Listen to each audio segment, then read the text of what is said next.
I was incredibly introverted, really reclusive, and no one would have ever predicted that I would be on a stage. Wow. I had all these experiences that made me fearful, but I look back now and I realize that I was just a fearful person looking for context to apply that fear to.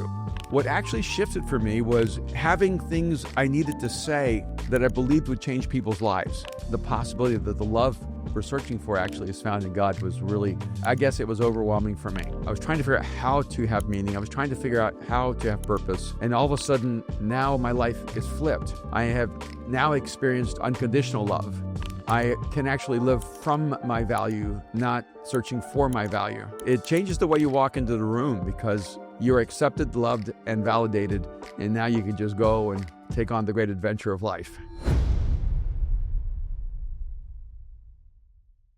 Welcome everybody today to this episode. This is an honor for me. I'm so excited for this. This is one of my favorite authors and communicators in the entire world. And I'm not just saying that because he's staring me in the face right now.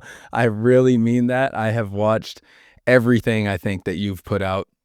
And I'm just so excited to be able to have this conversation. Erwin McManus, thanks for joining. I am so excited, Nick, to have this moment with you. I've been following you for a while. I love your content. I love the way you express yourself. Your essence is so kind. And as my one of my executives said, you're very easy to look at. So I don't know what she meant by that, but it's good to be with you. Oh, thank you. I really appreciate it. I'm so excited for where this conversation goes, and I'm going to kind of just try and come at it with open hands and just see where it leads us. But there's one topic that I definitely want to start off with you, the topic of fear and worry. And I bring this up because every time I post something related to fear and worry, it seems that it resonates on such a deep level. And I think it's such a common human experience. And, I'm even feeling it before this podcast. Like the whole day, I'm like, oh gosh, I hope this goes good. Like I'm feeling that fear. And I know that you have had some, life experiences with both sides of this. And so I just want to start off by asking, like, how have you come to understand fear and the human experience? It's interesting that you talk about feeling a little bit of fear before this podcast. And I would almost say that that's actually not fear, that's energy. Mm. And that your inner world is being energized by the possibilities of what is about to happen. And when we take that energy and we focus on, oh, how will I do? It turns into fear. And when we take that energy and we focus on how can I serve others, it actually turns into courage, confidence. So it's that same energy. If you ask any professional athlete that is in a really significant moment, they have that same energy. And for most of us, it would be experienced as fear because we start thinking about, am I going to fail? How am I going to look? Am I going to embarrass myself? And so all that energy gets directed inward. And then if we flip it the other way around and go, how do I serve my team? How do I contribute? How do I bring my best, self into this moment for others? All of a sudden, that same energy actually becomes confidence. It becomes exhilaration, and it becomes something really, really exciting. It's one of the reasons, if I could just side note it, in sports, when you have like a Super Bowl or you have a high stakes game, usually defenses do better at first than offenses because the energy in offense becomes nerves, but the energy on defense becomes aggression or sort of. Yeah. And so it's almost as if we have to shift our minds when we experience that feeling or that emotion or that energy of fear and go, no, I'm going to focus on how do I make the greatest impact in this moment and not worry about how I look. And and for me, my life experience with fear is firsthand. I feel like I had the genetic code for a coward, and I had to fight the environmental pressure of living a life of fear. I had all these experiences that made me fearful, but I look back now and I realize that I was just a fearful person looking for context to apply that fear to. And it was really as I started shifting, actually very early, like at 15 years old, I realized that I was a coward and that I lived in fear. and then I was always thinking about the negative consequence of an action and of not being adequate enough, of not being talented enough, of not being good enough, not being smart enough. And I just made a shift. We moved from Miami to Raleigh, North Carolina, and I told myself I have this moment to redefine myself. Hmm.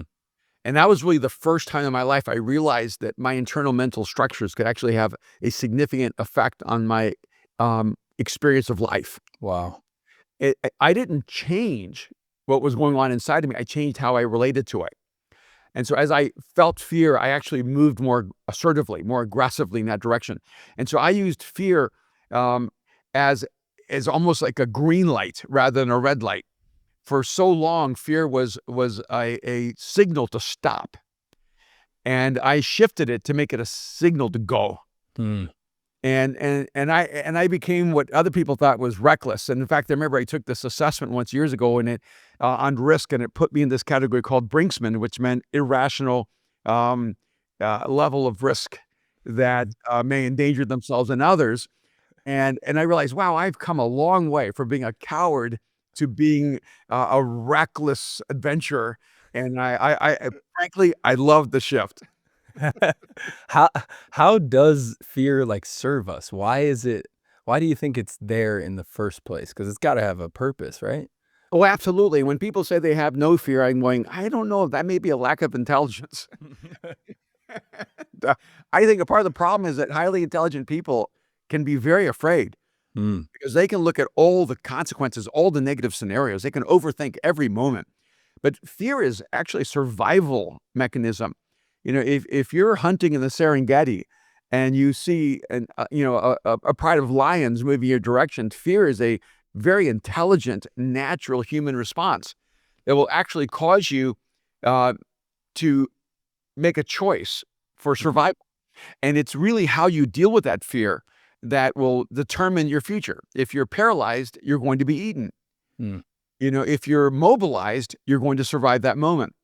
And so I'm absolutely convinced that fear is a natural human survival mechanism that allows us to know we're in danger. And now some people become hyper vigilant and they see fear everywhere in every situation, every scenario. And it's what we sometimes call paranoia, right?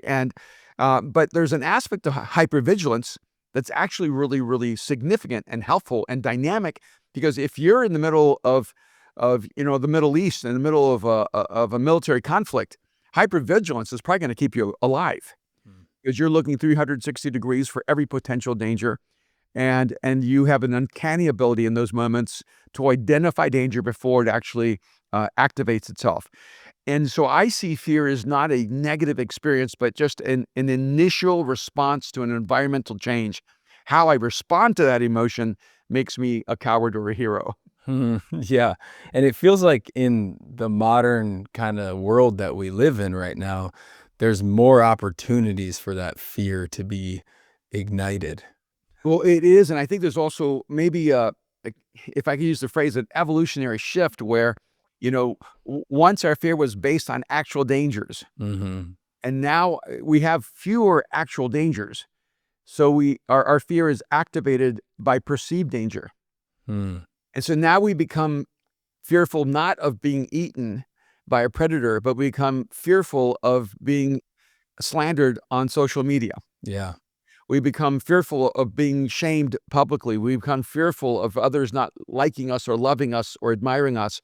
And so that the application of fear gets so displaced and misplaced that we become socially paralyzed, emotionally paralyzed, and we become afraid of being known, of really important human engagements like intimacy, relationship, authenticity, and those things feel incredibly high risk endeavors. Hmm. You went from saying you were, felt like a coward, a born coward, and then speaking to millions of people. Like, what was the obviously people can see, one extreme to the other, but there was clearly, you said a moment where you had to kind of start moving the opposite way. What was kind of like a catalyst that would maybe help someone who's maybe stuck in that right now? Yeah, for me, public speaking was an unexpected future for me. I was incredibly introverted really reclusive. I never talked. I lived in an inner world, and no one would have ever predicted that I would be on a stage. Wow. And when I first had that opportunity, and I don't know if I thought of it as an opportunity then, but, it was crisis management for me in so many ways. What actually shifted for me was having things I needed to say that I believed would change people's lives. Hmm. So, I knew that I wasn't very good at it, and at least that was my perception, and I felt incredibly embarrassed, and so many times I would speak and walk off that stage feeling naked, like I just humiliated myself. I cannot believe I did that, and then I would get responses from people that this insight radically altered their life, or this principle changed the way they saw themselves, or, this truth, was life-changing, and even just a few weeks ago, I had a man come up to me and tell me that he had made so many bad choices. He was homeless when he first heard me speak, and he was there with his wife and family because, he said, "You saved my life," and it wasn't a metaphorical statement, and that's actually what the shift was, I stopped thinking about how people would think about me, and I started focusing on what contribution I could make for other people. Mm. And you actually begin to harness a completely different inner world and energy when you focus on what you can do for others. And, when I began speaking, I was mostly working in the inner city with, um, prostitution, in the world of prostitution, in the world of, drug dealers, in the world of gangbangers and cartels. And so I was dealing with really broken, dark and dangerous people.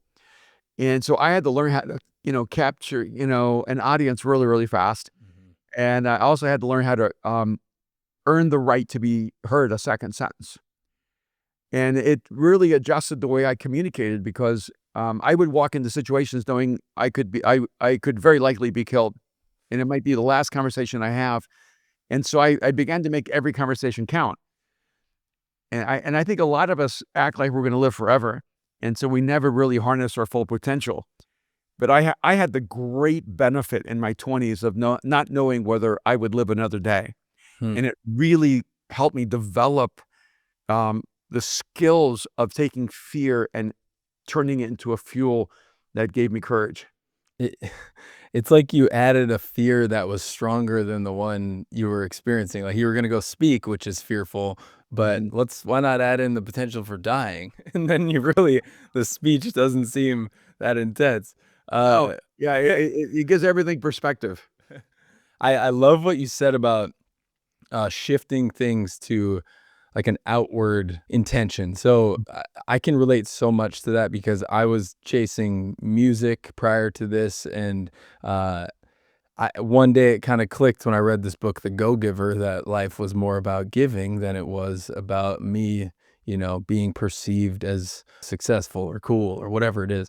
And when I flipped it, I was like, "How can I use my gifts to serve others?" The fear kinda went away. When you see that you're actually impacting people in a positive light with what you've been given, it really gives you fuel. How does that shift of focusing outward instead of focusing on ourself, how important is that? Yeah, I mean, I think it's important in every arena of life, even if it's not public speaking. Mhm. And if we center our lives around the contribution we can make in other people's lives, it just changes the whole energy for our life. I've been married 41 years, and that's a pretty good, a run for us, for Kim and I. And we were talking yesterday how we're still crazy in love with each other.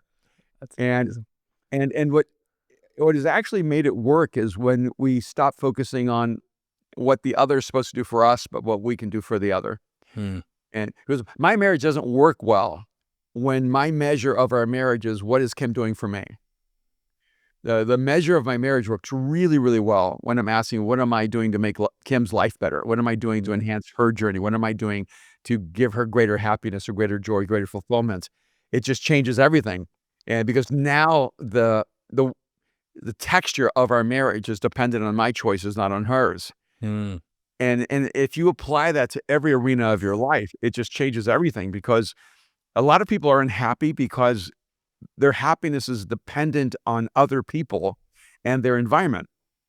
But if your happiness is dependent on your choices and your response to the environment, you're always in control of that inner process that brings you incredible sense of fulfillment and joy and happiness. Hmm.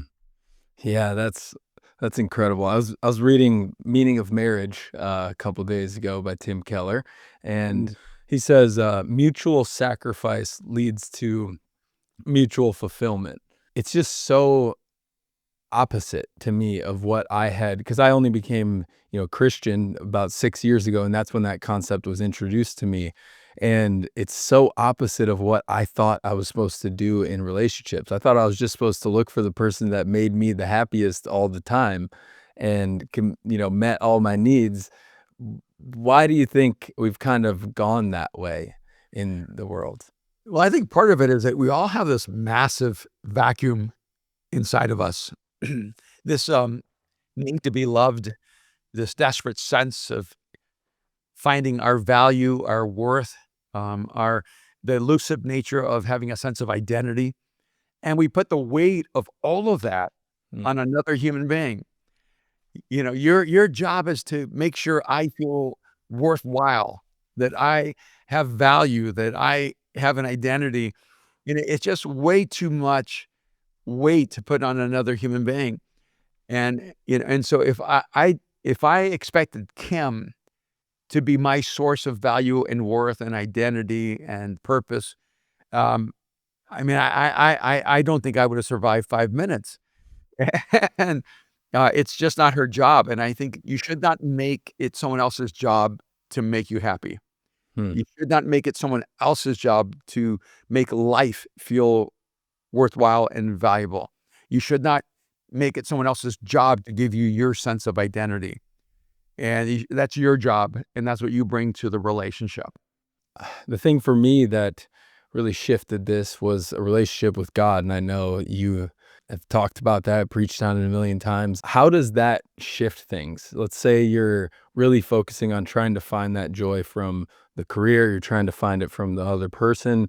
What happens when you actually accept what God believes about you? How does that change things? Well, I do think there's a significant internal shift that affects your external world. When you're, let's say, you're working without a deep center of God or faith, you're hoping to find work that gives you meaning. Mhm. But when you start with faith and you start with a relationship with God, you're not looking for work to bring you meaning. You're bringing your meaning to your work, and it just makes a radical shift. And so when I was digging ditches, I brought meaning to that work. When I was working construction, I brought meaning to that work. When I worked as a librarian, I brought meaning to that work. When I worked as a carpenter and a lumberjack, and I've had pretty much every job. I flipped burgers, I cooked pizzas, and then I've coached, some of the top CEOs and leaders in the world. And none of those jobs have inherent meaning. Every one of those jobs I brought meaning to. And that's, for me, the difference is when I was living my life disconnected from God, I was looking for my meaning in everything I did and every relationship I had. But once I entered into this relationship that for me was through Jesus, now I had my meaning and I just brought my meaning to everything I did. My job was to bring the best version of me to every single thing I did in every relationship I had in every environment I was in. Hmm. And what does it look like practically? What does it mean to bring meaning to, let's say, being a librarian or digging ditches? What does that look like? Yeah, for me, it usually had to do with people. Yeah. Because, the books are great, but the people actually they're transcendent, and I could give people a great experience in a library. I could serve people and give value to them in the library. When I was digging ditches, there were a lot of other guys that are digging ditches with me, and I just saw a huge part of my value is making their life a little more valuable, bringing a little more meaning to their life, being funny and bringing some joy, into their world, teaching them that a mundane job doesn't have to create a mundane life. Mm.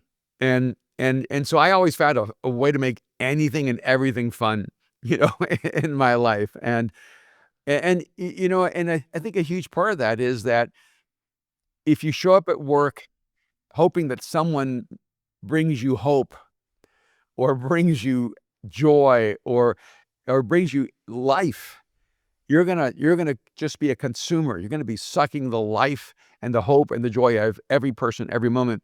But if you go, "Oh, my job is to wake up and be fully alive.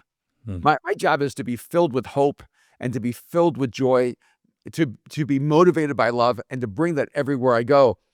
You're just gonna always be making a contribution in life, no matter where you are. That's beautifully said. I've been having this thought lately that walking out the Christian life, I guess, or prioritizing people, it really turns life into this awesome game. Like it makes it so fun. A metric that I use to judge how well I'm doing this is like, how do I treat, the barista when I'm Mhm. ordering coffee? Am I actually looking at them like they're a real human? Am I talking to them about their day, or is it a transaction?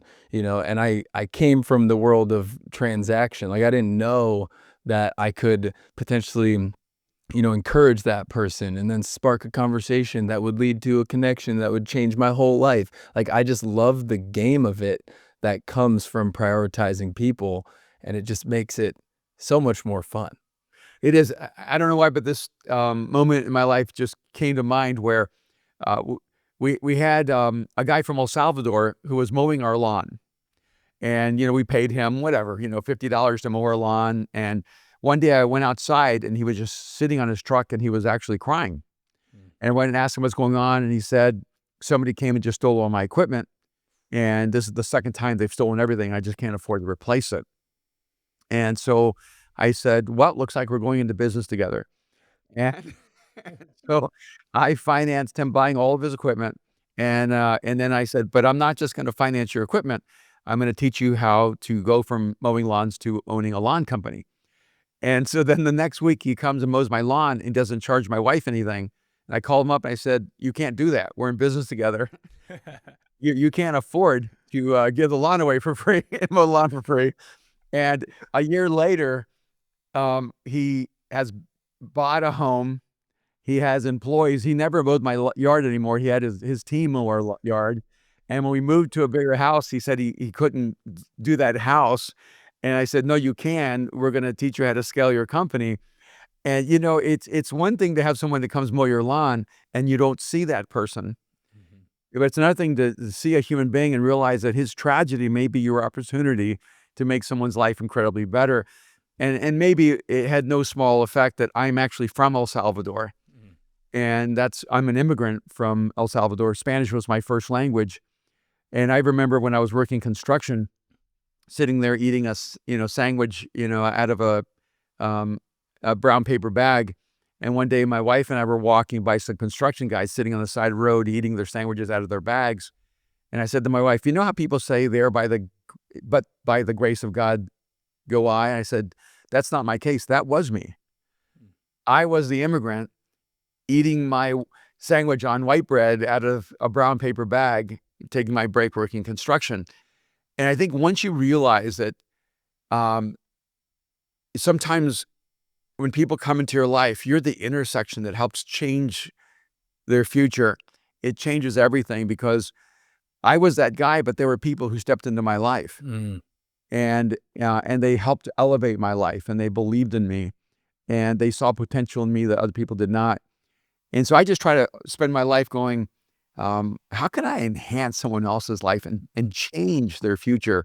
And that's happened in our life so many, many times that we don't even tell those stories because they're just a part of our life. Yeah, I feel like our natural programming is to look out for ourselves because Mhm. there's this fear that runs us of, saying, "Am I going to be able to survive? Am I going to have enough money to get this house?" And I've been there a million times. But is there anything you found that's more fulfilling than helping a person like that? Well, I think there are at least two different dynamics in that. One is sometimes you help people who in turn eventually help you. Yeah. And it may sound transactional, but it's not intended transactionally. It's just that good things come back to you. Mhm. You help someone, and it never even occurs to you that one day they're gonna be in a place where they can actually, help you significantly, and that's happened in my life, and the longer I live, the more I see that boomerang flew really far away, and I thought it had been lost over the horizon, and then decades later, it comes back, and it brings such beautiful benefit, and that's wonderful, but there's also this other side of it where and it's almost like a game when you talk about, making life a game. There is a game I definitely play that I wanna make sure there's a list of people that I helped that never helped me back. Mm. That I wanna make sure that I'm not a transactional person, that, I wanna do good, and then if they ever feel motivated or inspired to help me back, I insist that they help someone else, Mm. and that that it isn't reciprocal to me, but it's reciprocal to humanity. And I think that's when it's just so much fun to go, that whole concept of paying it forward. It's like, um, how far can the good you do travel? And that's kind of exciting. We have a friend who lives in Malawi, and um, he works mostly in NGOs. He's Malawian, and my wife wanted me to invest in his life, and he's always looking for nonprofit money, right? Because that's the way you're taught many times in African countries. And I said, "Look, I will work with you, but you have to bring me a business idea." And, he goes, "What?" I said, "I'm not gonna give you money for your nonprofit or NGO because you have to learn how to create a sustainable company, and I want you to employ a lot of people." And so he came up with a couple ideas. He said, "Oh, I got one. I know." It didn't even take him a minute. He goes, "I wanna start a motorcycle company because in our country, people don't have, vehicles, and I wanna be able to lease motorcycles or rent motorcycles day to day or week to week where people can use these motorcycles, and if they wanna be transported, we can transport them." So I had him put together a business plan, and he sent me this beautiful document. I mean, multicolored, PowerPoint, and I sent him back a note saying, "Hey, you never explained how you're going to pay me back for my investment. This is a company." And, he goes, "Oh, let me try," because 'cause they're used to just being given everything. Yeah, for sure. And he came back with a great strategy, and I never, um, intended for him to pay me back. I wanted that in the system so he could start another company. Mm. And so we end up buying 5, 6 really cool motorcycles, you know? And then out of that, he started a barbershop, and out of that, he started, like, a 3rd little company, Wow. and it's funny because I think, "Oh, just a little bit of seed money from LA all the way in Malawi has brought this radical transformation," because it's not the company, it's the mindset Mm. that I don't have to be an honest consumer. Like, there are people who have great integrity, but they're consuming. They think that because they don't know they can create. And so what we did is we shifted this really good man from a consumer mentality to a creator mentality, and that's gonna pass on from person after person. So we're not passing on a little entrepreneurial business, we're passing on a different way of seeing themselves and seeing life. And do you believe everyone has that ability to create, not just consume? I do. I know it, I have friends that tell me I'm too much of an idealist, and that it's unreasonable for me to believe that, but I'm just gonna die on this hill.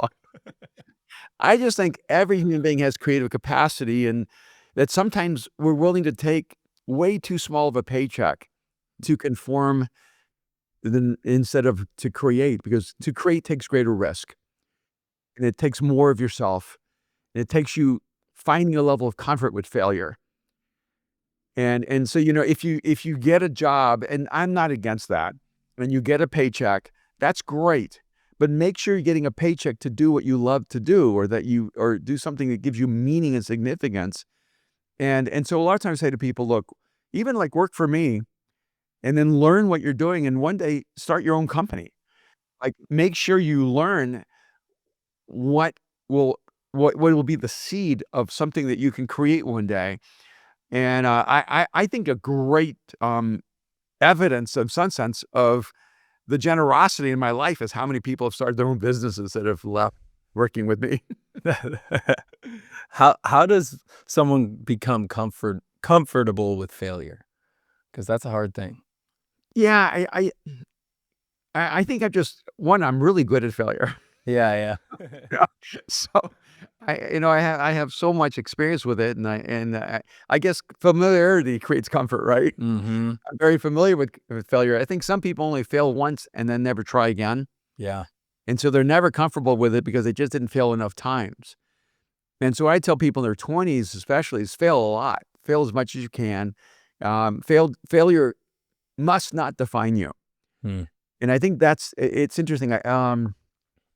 I think there's a book called Learned Optimism, and in it he talks about how the difference between optimistic and pessimistic people is that pessimistic people are defined by failure. I'm a failure. But optimistic people are not defined by I failed, but I'm not a failure. Mm.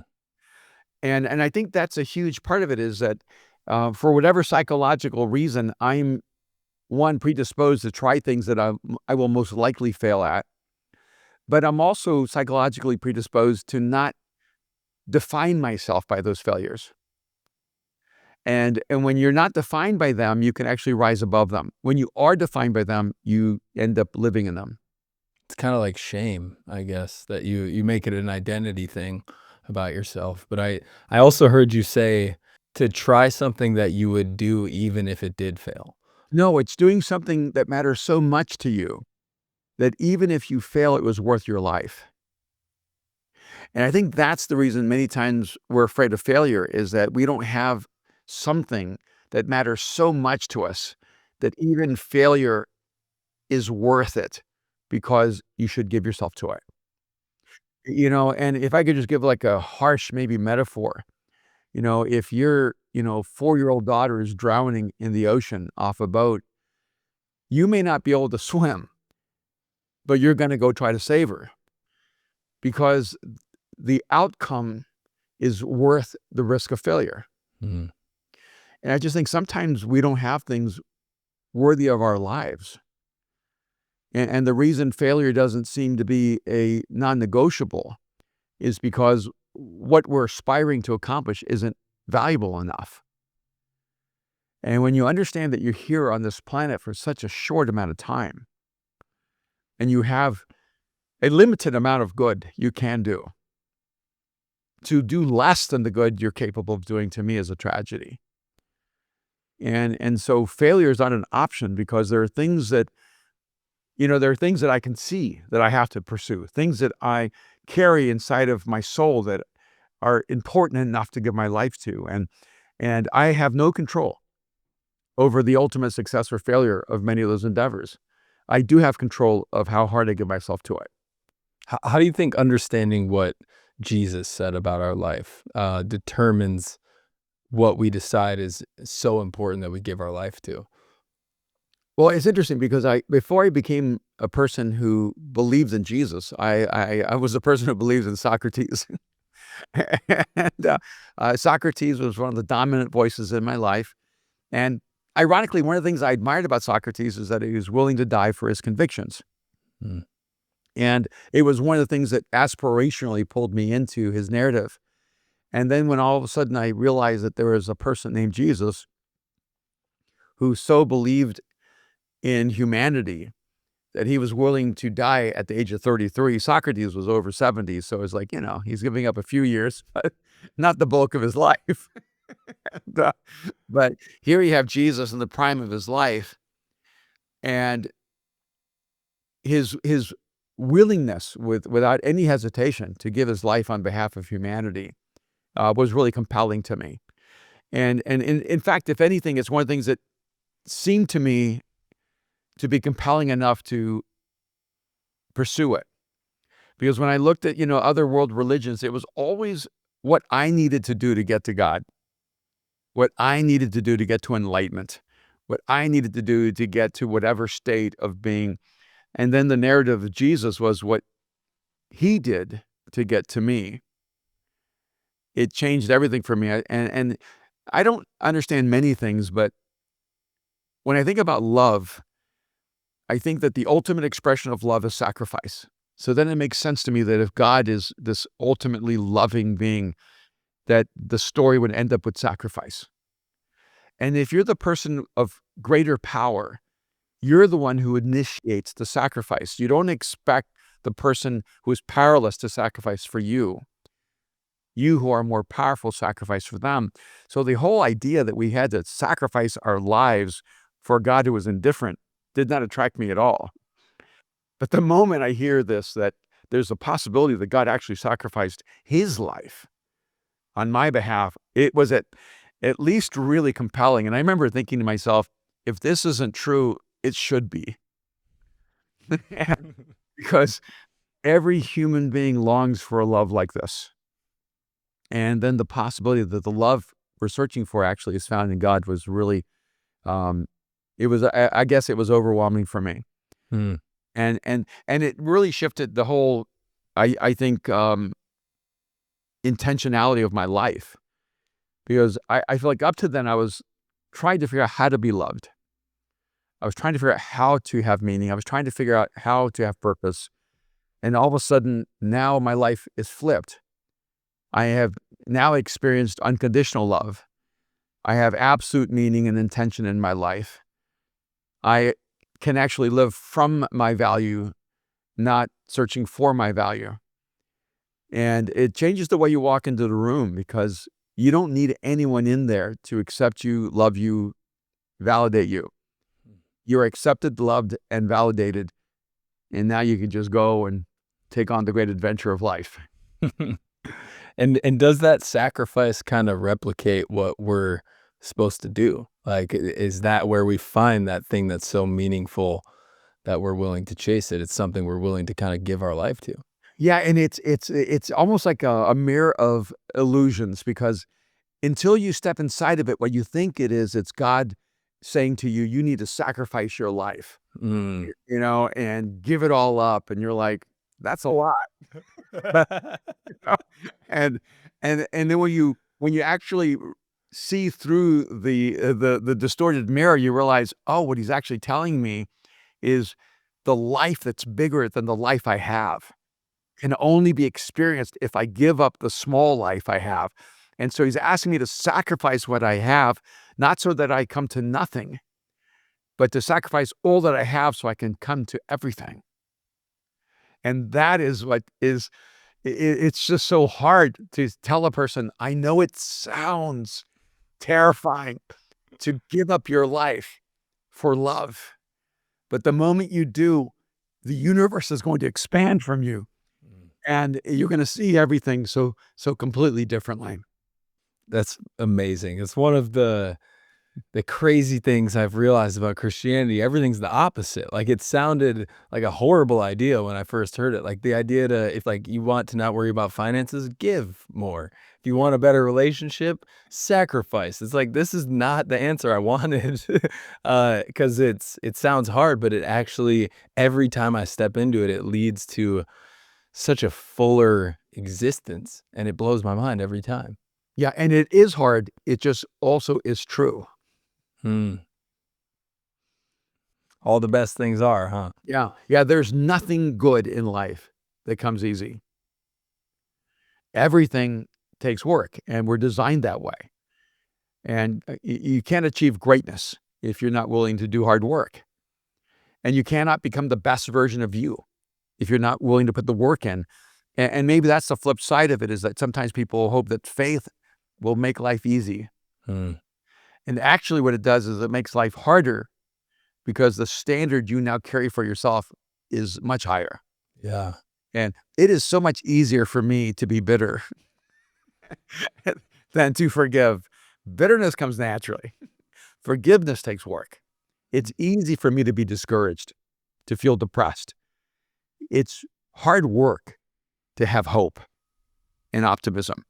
It's easy to hate. It's hard to love. Every positive virtue that a human being can carry actually takes hard work. If you want to live a life without virtue, it's easy. If you want to live a virtuous life, if you want to live a noble life, if you want to live a heroic life, then you're going to have to put in the work. Wow. How are hope and depression linked in your mind? Well, one of the curious things about hope is that hope cannot exist except in the future. So when your hope's put in the past, that's regret. And how many times have we spent Mm. our energy trying to fix our past, trying to change our past? And it's if there's any place you're powerless, it's in your past. So if you live in your past, you are completely powerless. If you and I know a lot of people say just live in the present, but if you only live in the present, that existentialism will actually blind you to your future. Humans are designed as future-oriented creatures. Hope only exists in the future. And ironically, even like the scriptures tell us that what gives us hope once you attain it no longer is a source of hope, which is the crazy thing. That's why everything feels so empty. You think, I'm going to be so fulfilled when I have that house. Then you have it. It's no longer a source of hope. Oh, my life is going to be perfect the moment I meet the perfect girl. Then you marry her and she's no longer the source of hope. It's like, you thought, oh, if I buy that car, I'm going to just feel so awesome. Whatever you attain is no longer a source of hope. Wow.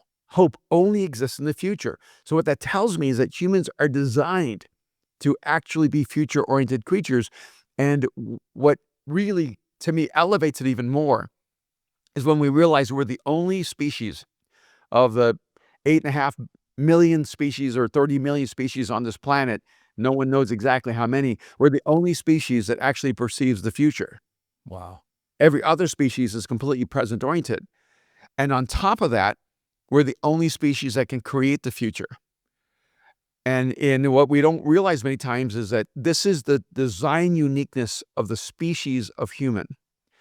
That while bees create honey and silkworms create silk and beavers create dams, humans create futures.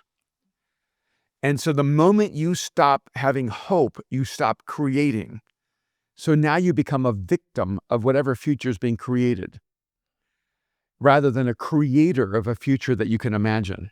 And so if you want to find that hope again, like I feel like everyone has those, I have some friends specifically that I'm thinking about right now that have this, they have a great idea of what they want to do and where they want to go, but they're just struggling to take a step, struggling to take any action towards it. How does action kind of cure that depression, I guess, or give you hope? Well, no, that's a great connect, and there is a definite connection between action and hope, and action and depression.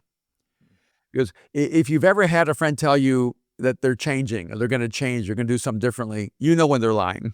Mm, yeah. You know, but if you know they're lying, guess who really knows they're lying? Their brain does.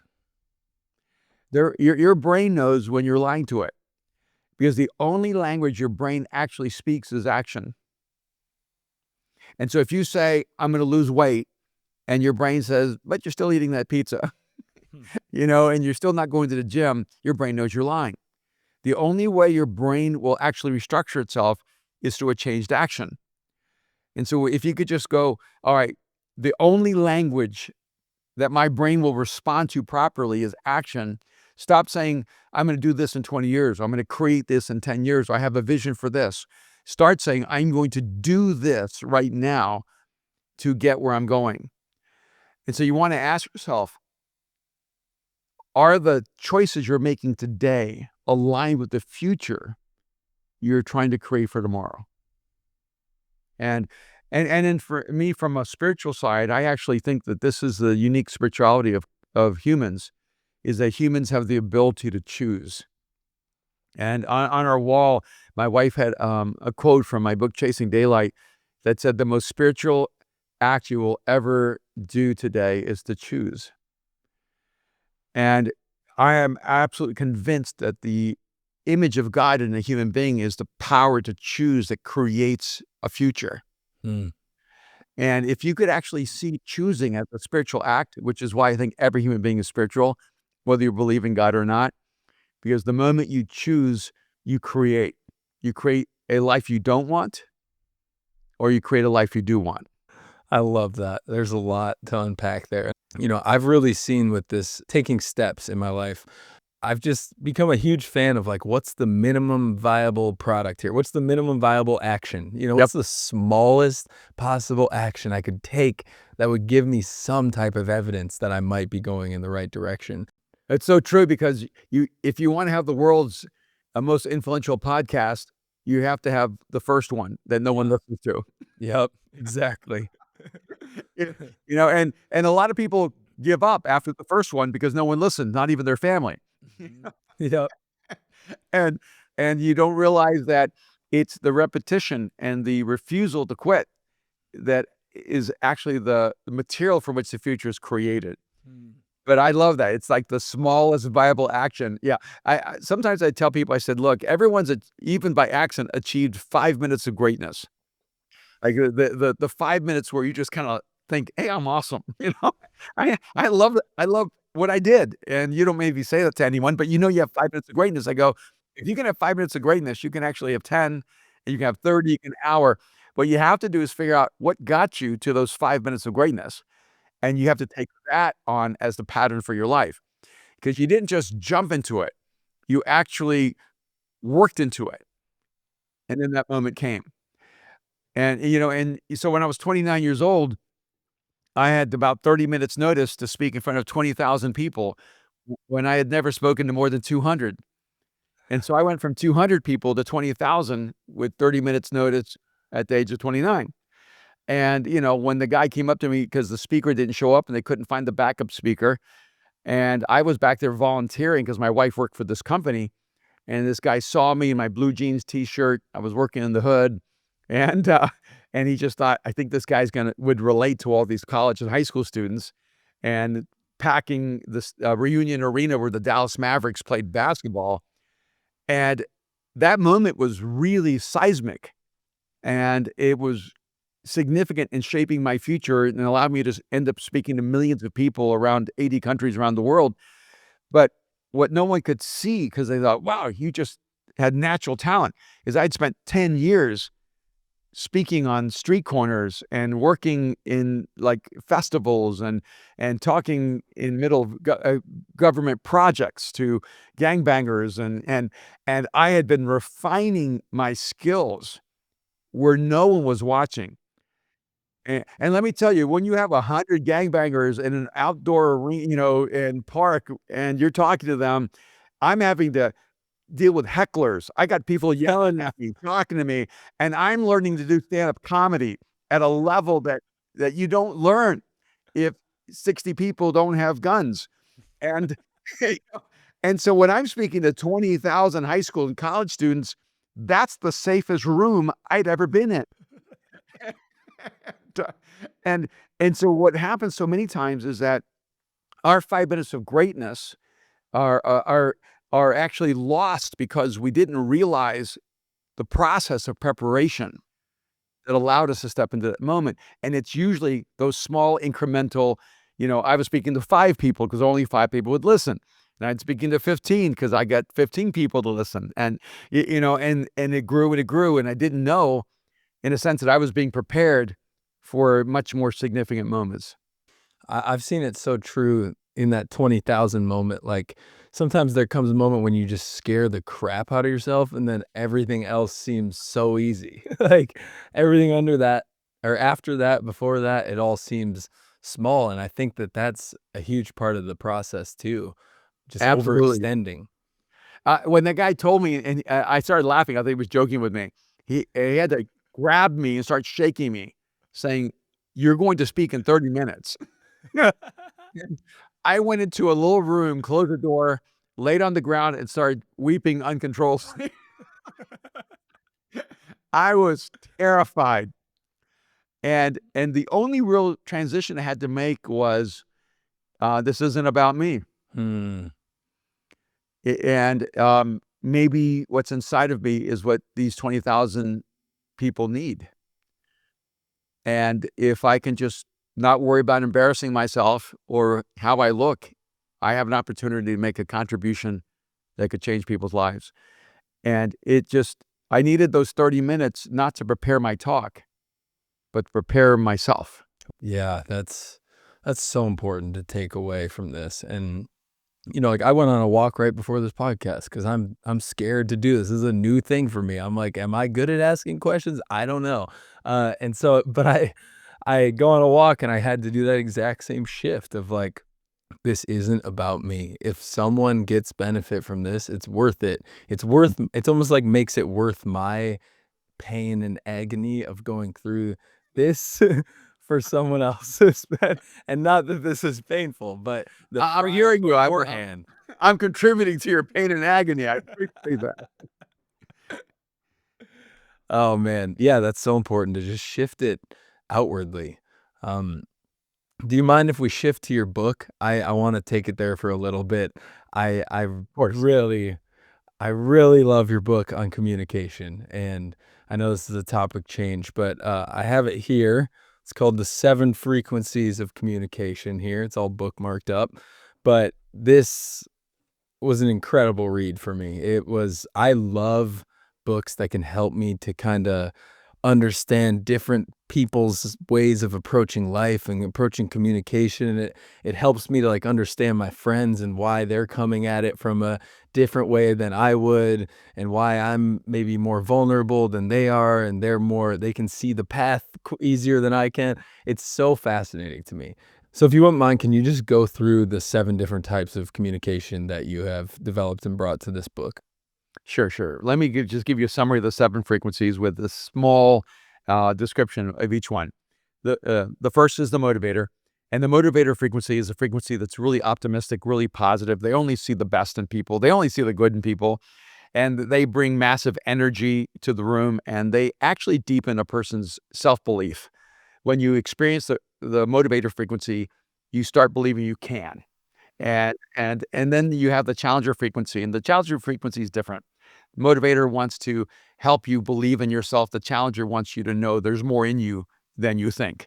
The challenger calls you out and they call you up, and that frequency is a more intense frequency because they always have the sense that there's greatness inside of you, there's talent inside of you, but you're not paying the price to pull it out. Mm. You need to sacrifice more, you need to give yourself more, you need to, sweat more, bleed more, and, you need to make your bed, do the sit-ups, you know, and get to work, do hard things. Then you have the commander frequency, which is a very utilitarian frequency. It uses minimal words. It has a high sense of authority and respect. They are very directive. They tell you what to do, tell you who to become, tell you where to go, and it's very logistical, A to B. And it doesn't mean that they don't, care about other things. They just think that those things should be inherently understood, and they move right to the command. Hmm. The 4th frequency is the healer frequency, and the healer frequency is this beautiful therapeutic frequency where when a person communicates, they create a sense of safety and, acceptance, understanding, openness. And when you experience the healer frequency, you feel safe to be yourself, safe to open your wounds, and you don't feel a need to hide yourself or protect yourself. And so this healer frequency is a really powerful and beautiful frequency, because they see all of humanity as broken. They see us all as wounded, and they're the person when they say, "How are you doing?" They actually awkwardly pause and wait for you to answer, and then they'll follow it up with this question, "No, no, no. How are you really doing?" And then you have the professor frequency, and the professor frequency is a very data-driven frequency. It's about information, knowledge, data, truth. The professor frequency, has this belief of the world that if I can put this truth, this information, this knowledge inside of you, it will change your life. It's where there's an old campaign that said, "A mind is a terrible thing to waste." That's a professor frequency right at the core. And I had a friend call me up upset because they are a professor frequency, and they called me up angry, having heard this talk, and they said, "You said the professor frequency is all about data." And I said, "I did." And then they said, "What else is there?" They were not upset about how I described the professor frequency. They were upset that I implied that there were any other frequencies that were valid. They said everything is data. Love is data, happiness is data, everything is data. And that's the professor frequency. And then you have the seer frequency, and the seer frequency is a frequency that actually instills hope in people by casting a vision for a better self, a better life, a better future. So seer frequency is very future oriented. You know you're in an environment of a seer because your imagination begins to expand. Your vision of the future begins to expand. Your belief in the creative process begins to expand. And this is one of the most powerful frequencies, and it's a rare frequency, by the way, but it's why people rally in large rooms with people like Tony Robbins or others, because we need to find some place to have our vision elevated. It's why I think people all over the world flock into churches. It's not just because of a belief system, it's because oftentimes a seer is the communicator, and they're giving people an opportunity to believe in a bigger self, a bigger life, a bigger world. And then the last frequency, the seventh one, is the maven frequency, and it's probably the rarest, and I say the least helpful, and, because it's my primary frequency, because mavens tend to have an orthodox, uh, understanding of reality. They tend to shape paradigms and shift our worldviews, and they're the people who don't think outside of the box, they've never seen the box. And they don't just give different answers, they actually ask different questions. Their view of reality is dramatically different. So usually you know you're listening to a maven frequency if you think this person is out of their mind. And, you're not sure if they're a genius or insane, and but what you do know is that it's not the normal way of thinking. They're the heretics of the world. And those are the 7 frequencies, and by the way, each one of those frequencies has a shadow. The motivator is a performer, the challenger is a manipulator, the commander is a dictator, the healer is a cipher, the professor is a diminisher, the seer is a perfectionist, and the maven is a nihilist. And so many times when people say, I don't see my frequency, I have to very softly and kindly ask them, look at the shadows. And I've had many CEOs tell me I couldn't find myself until I read the shadows and I saw myself completely. In relationships, when things go wrong, how much of it is related to communication, in your opinion? Is it the whole thing? Well, I mean, obviously, you cannot sustain a healthy relationship without communication. Yeah. But what, for me, what I really try to focus on is what every human being longs for is connection.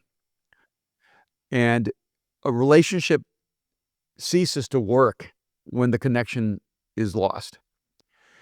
And you cannot have a deep connection without healthy communication.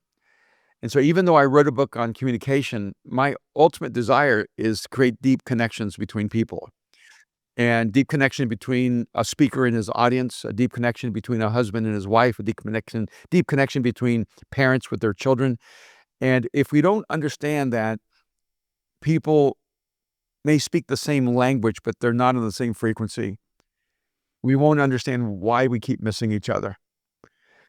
And when you look at, like, on a global scale, you can actually identify frequencies in broad cultural expressions. Like when you talk to someone in France, if they're cussing you out, it still sounds like a poem.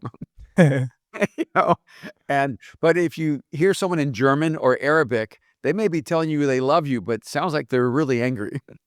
And, when you listen to someone from Brazil speaking Portuguese, it just sounds dramatically different than, someone who's speaking English in South London. And there's a cultural frequency that is connected to even the development of language, which I think is fascinating. And and then when you start breaking down us as human beings, I just wanted to help people learn how to be heard and to learn how to hear. Not to assume that even the people in your life are on the same frequencies. And one of the best examples of this for me is, I mean, I love my mom. My mom is 88. She's really brilliant. She speaks a half a dozen languages. She's really a linguistic savant. And and my relationship with my mom was always a bit tenuous. I always felt disconnected, left out. And when you're young, you tell your own story that you're not preferred, you're not really loved.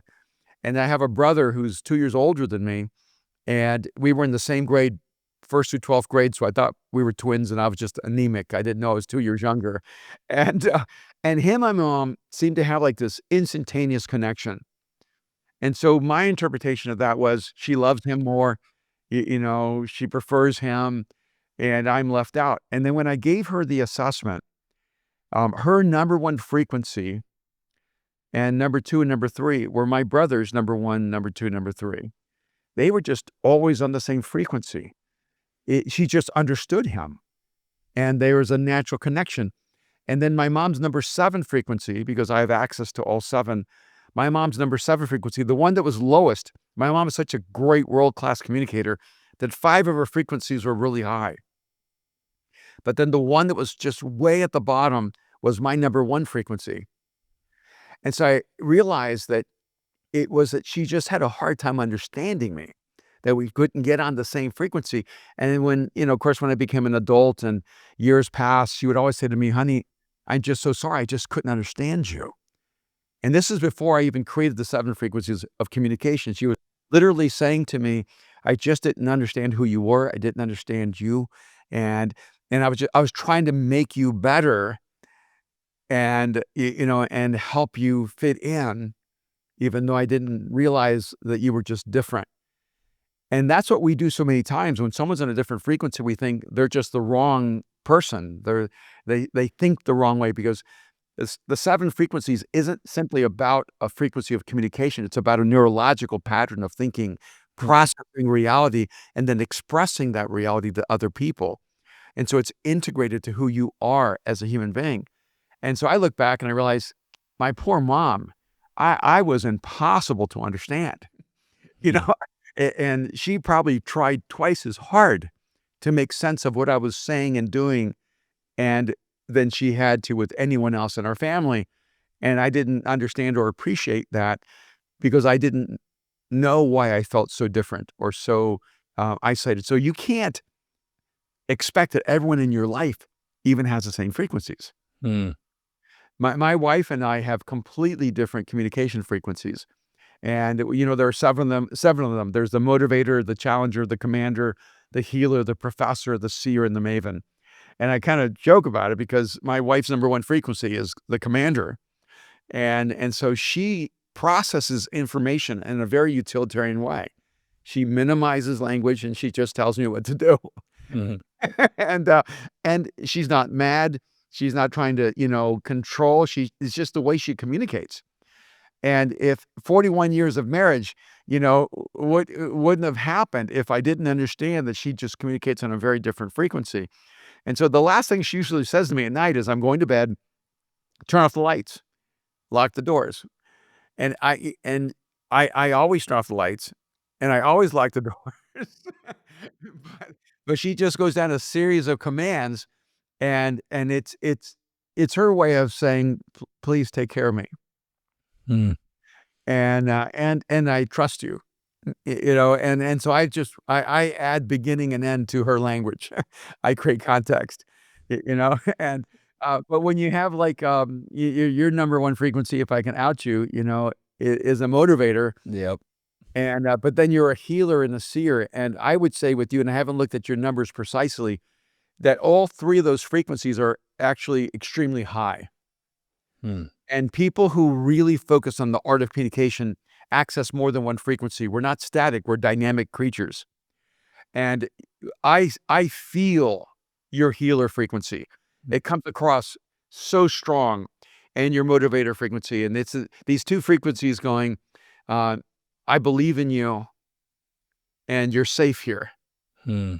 And I hear those 2 frequencies in everything you do. No matter what quote you're reading, no matter what book you're pulling up recommending, no matter what truth you're unlocking, you're always doing 2 things. I believe in you, and you're safe here. And I think those are 2 of your highest values. Would that be fair? Yeah, they absolutely are. It rocked my world when I read those chapters. It just made everything make sense, because to me, from my perspective, that's obviously, you mentioned this in the book. that's what I connect with as well.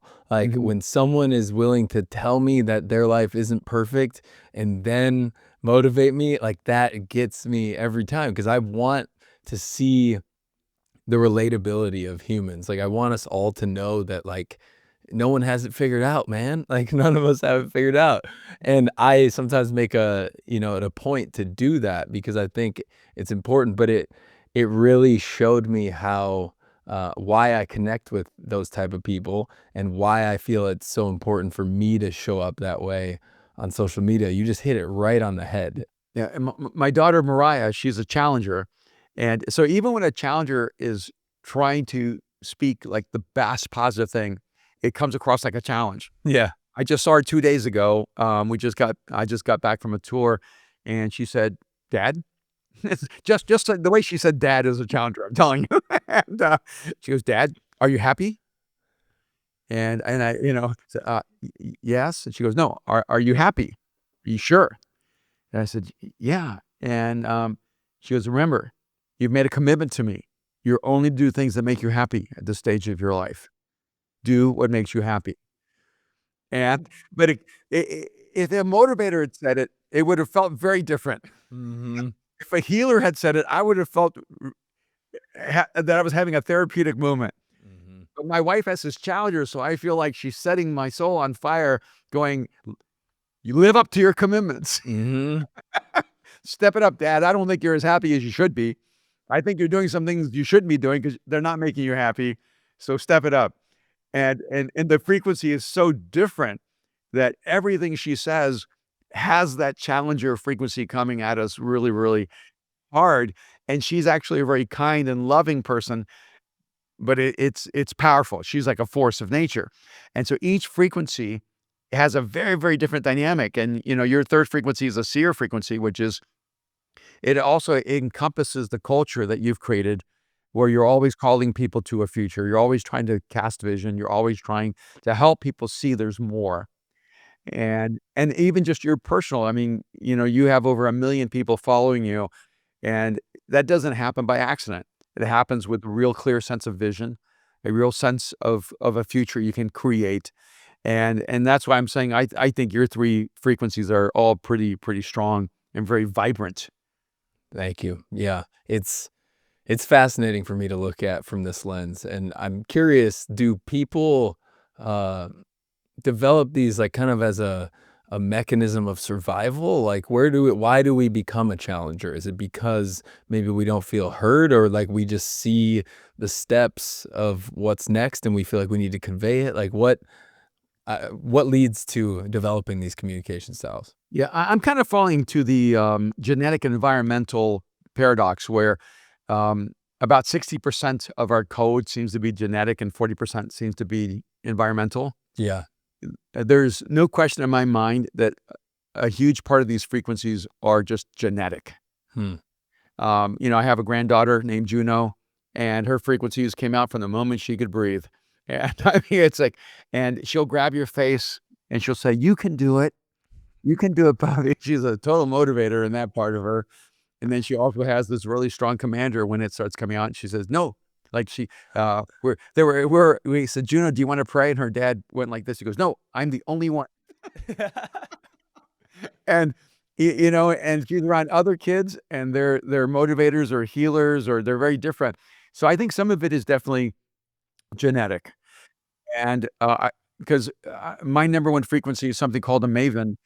And my son asked me, "Dad, is that something you developed over time, or is that something that was there from the beginning?" And so I started doing research going back, and in my earliest stories, my grandfather who raised me for the first few years, and they all felt like I just couldn't see the world properly from almost like day one. And so by the time I'm 10 years old, I'm in a psychiatric chair and in and out of a hospital for mental issues, mental struggles. And I had to come to a conclusion sitting in a psychiatric chair, that mine was a rational response to an irrational world. Hmm. And they thought I was an irrational person in a rational world. But at 10, I concluded the world was neurotic, and so my response was actually quite healthy.